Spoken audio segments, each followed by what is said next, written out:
Either you're a number or you are a diagnosis. How long have you been waiting, sir? 2 years. Do you feel like the president cares about this scandal at VA? Negative. So the issue is not the care. The issue is the wait times and the barriers to that care. Yeah, exactly. I'm very disappointed. It starts from the top, and I think it should be replaced.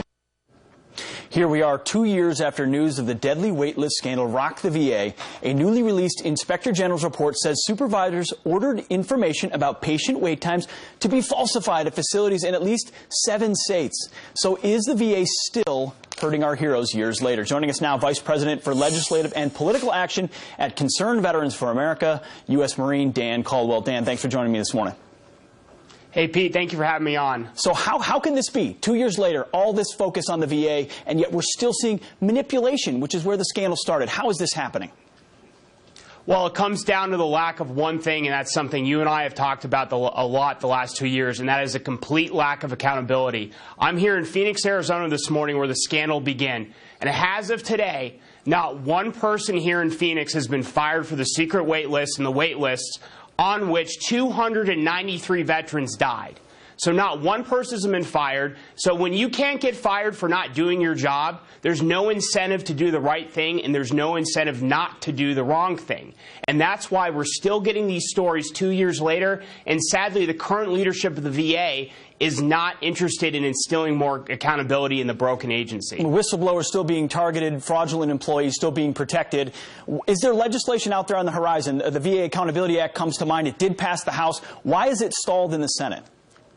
Sadly, Senator Mitch McConnell, the majority leader, won't bring it up for a vote. And then you have the the Senate VA committee chairman, Senator Isaacson, has refused to help it bring up to a vote as well. And he appears Why would to they not bring a bill like this up for a vote? It just seems like common sense to the American people.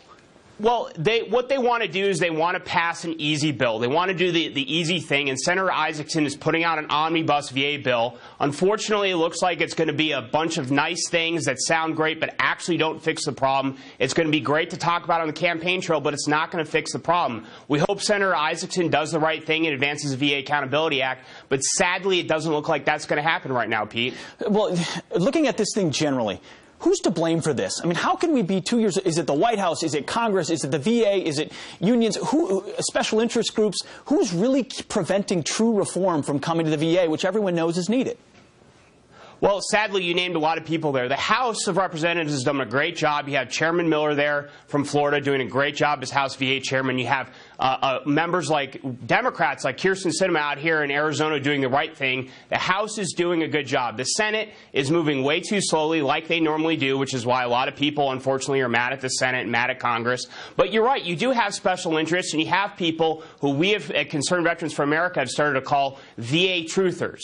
Just like 9/11 truthers, you have people now who are literally saying the VA scandal was not as bad as it's made out to be. It includes people like Hillary Clinton, Bernie Sanders, now even some veteran groups, many of whom in 2014 were banging the table about this and screaming at the top of their lungs, trying to say it's not that big of a deal. And all those special interests and all those people are coming together, and they're blocking real reform and real progress on this issue, unfortunately. Interesting. VA truthers. I think that's an important phrase, no doubt. Here we are 2 years later, people still denying that it is actually happening. Marine Dan Caldwell, thanks for keeping up the fight and holding people accountable on this. We're hoping eventually progress can be made at the VA. Thanks, Dan.